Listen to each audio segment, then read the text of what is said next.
Salut tout le monde, on se retrouve aujourd'hui pour un nouveau haul craftelier, donc scrapbooking. J'ai hésité à tout mettre dans une vidéo parce que j'ai de quoi faire un grand haul, mais je me suis dit que peut-être ça faisait trop. Donc je vais faire 2 vidéos séparées, ce sera moins chiant à monter et puis ça vous fera des vidéos plus régulièrement. Donc on va faire comme ça. Il y avait une carte comme ceci, assez intrigante parce que ce n'est pas ce que j'ai commandé, je te vois pourquoi c'est là.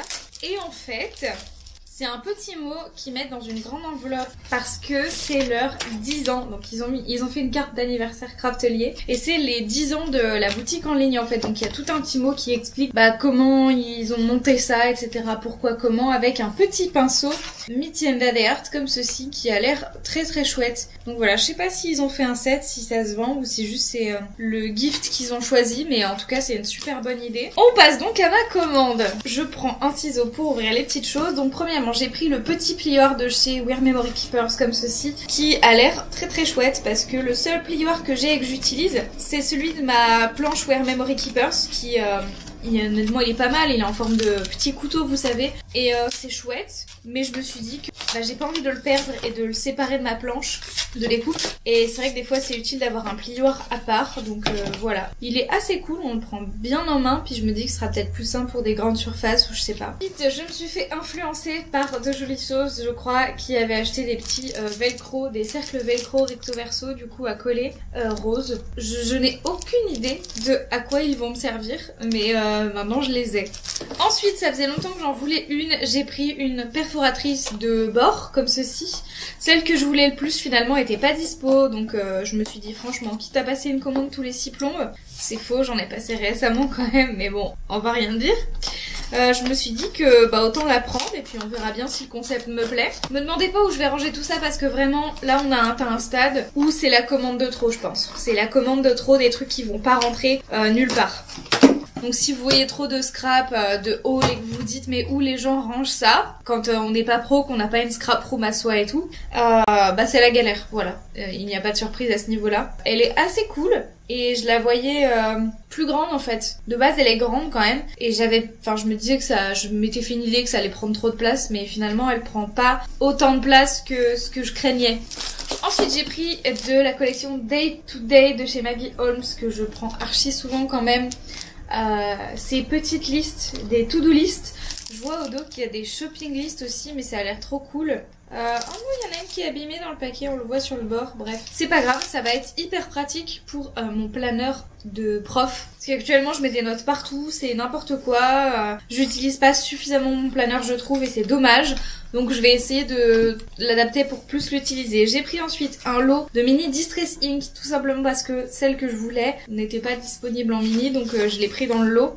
Je voulais absolument le Wilted Violet. Il y avait le Card Pumpkin qui m'intéressait aussi, Candied Apple que je voulais, et il y a juste le Lucky Clover que j'ai en double. Ce n'est pas grave. J'aime bien les mini Distress parce que finalement c'est toujours la même qualité je trouve, et surtout ils sont plus petits, ils sont moins chers, je les range plus facilement et on peut avoir plus facilement plein de teintes que quand on a les grands à ranger, c'est un enfer. Moi j'ai pas une place de ouf, sachant que mes encres elles doivent rentrer dans les petits tiroirs que vous voyez derrière, qui sont déjà pleins, donc me demandez pas comment je vais faire, je n'en sais rien. Plus ils se stack, ça c'est cool. Ensuite, à l'unité, j'ai pris 2 autres mini Distress, la Edge Mahogany et la Crushed Olive. Si vous trouvez que c'est galère d'acheter des encres comme ça sur le net quand vous n'avez jamais eu ces couleurs et jamais eu peut-être cette marque ou quoi, moi ce que j'ai fait pour les Distress, c'est que j'ai regardé sur Pinterest. Il y a une image qui regroupe toutes les teintes testées en swatch, donc sachez que ça existe. Ensuite, un truc qui était pas du tout prévu et je suis pas déçue parce que visuellement ça a l'air incroyable et il y a une bonne quantité. C'est une poudre à embosser pour du mix média et en fait elle est pas unie. Vous voyez, elle a une texture,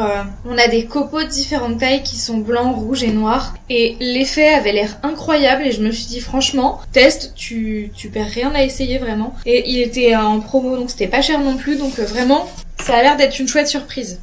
Ensuite j'ai pris des pages transparentes d'albums. C'est du 15 par 20 mais en fait c'est les albums qui sont... En gros c'est pour le nouveau format flipbook qui est dans des petits cartonnets. Il n'y a pas d'anneau en fait et du coup c'est des pages spécifiques parce qu'il y a 2 séparations justement pour que ça tienne parce que c'est pincé dans le classeur. Et du coup je sais pas pourquoi il y a des trous comme pour mettre dans des anneaux. Peut-être qu'on peut les rebasculer dans des classeurs à anneaux mais je sais pas si c'est pas du coup trop large, bref. Faut que je voie.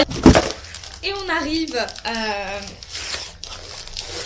non pas à la fin de ce haul, mais au dernier type de produit qui n'est jamais une surprise avec moi. Et donc c'est des papiers scrap, voilà.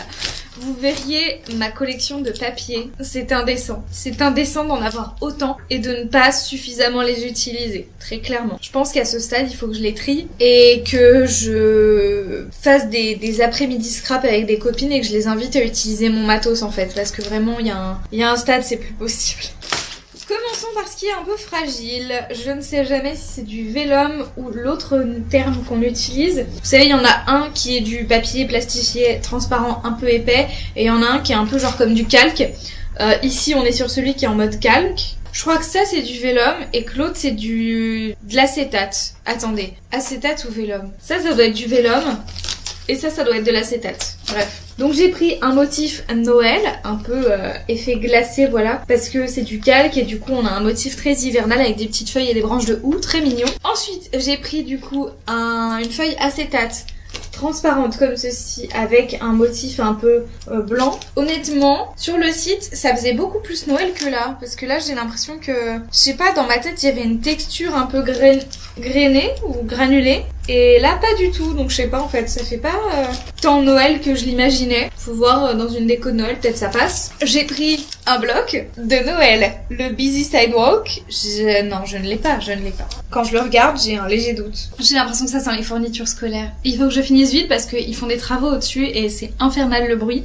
Donc je sens qu'ils vont bientôt reprendre, c'était leur pause déjeuner. Donc je vous montre vite fait ce bloc qui est littéralement incroyable en même temps. Bah c'est les collections de Noël, hein, donc elles sont toujours incroyables. C'est juste que c'est rare que j'arrive à mettre la main dessus. Clairement, là, elle était disponible en grand format.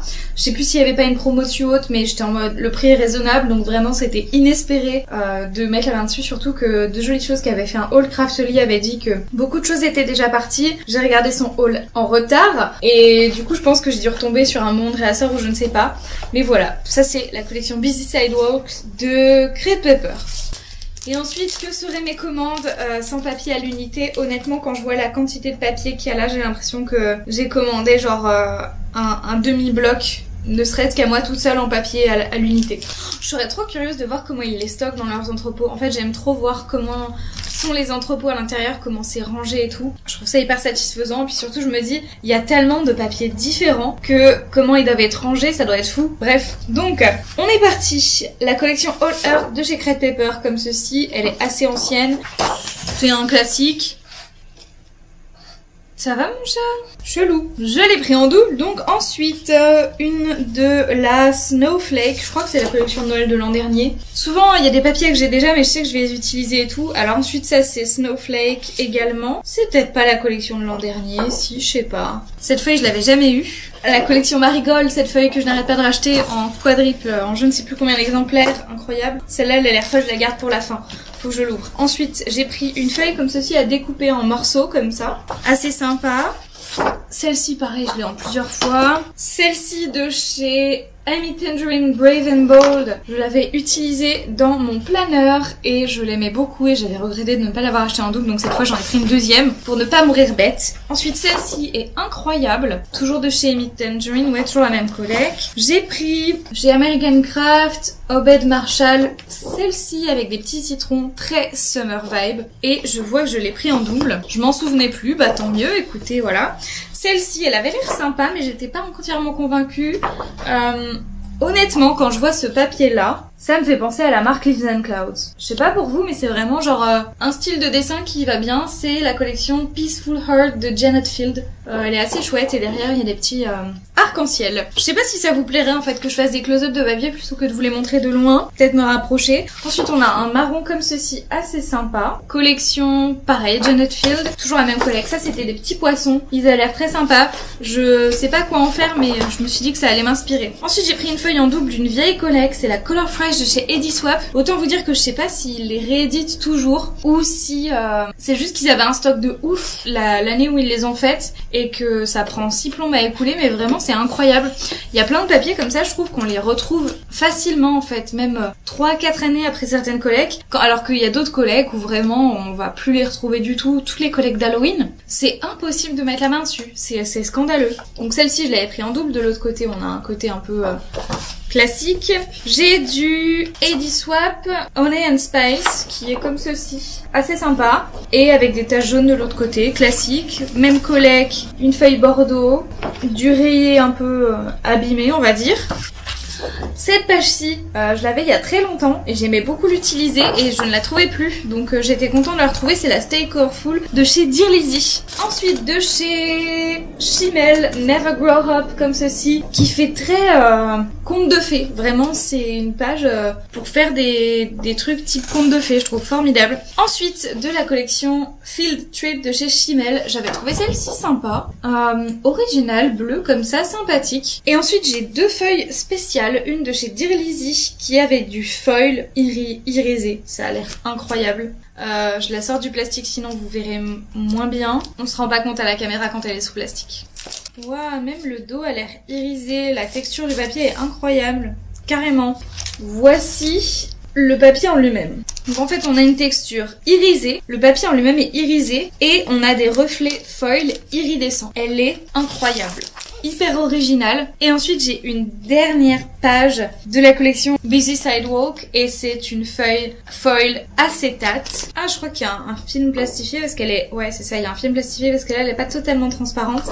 Regardez ça. Je pense pas qu'on se rende compte à la caméra. Je vais vous remettre le papier blanc pour que vous voyez mieux. Mais en fait on a plein de petites maisons dessinées avec un fond transparent du coup. Et les maisons sont imprimées en doré comme ceci. Donc voilà, là vous voyez peut-être bien les reflets possibles. Elle est incroyable. Vraiment ça c'est une feuille. Elle est incroyablement jolie et ça fait hyper Noël. J'adore. Vraiment j'adore. Je vais essayer de faire des pages de ouf pour Noël parce que maintenant que j'ai la collecte c'est trop cool. Elle est dingue. C'est hyper beau. Et je trouve l'avantage de l'acétate transparent c'est que c'est quand même assez épais. Et du coup ça s'abîme pas facilement donc c'est assez cool pour le garder dans le long terme dans les albums, faire des petites covers ou quoi, c'est pépite, voilà. Donc écoutez, c'est tout pour ce haul craftelier. J'espère que cette vidéo vous aura plu. Moi ça me plaît beaucoup d'acheter des trucs.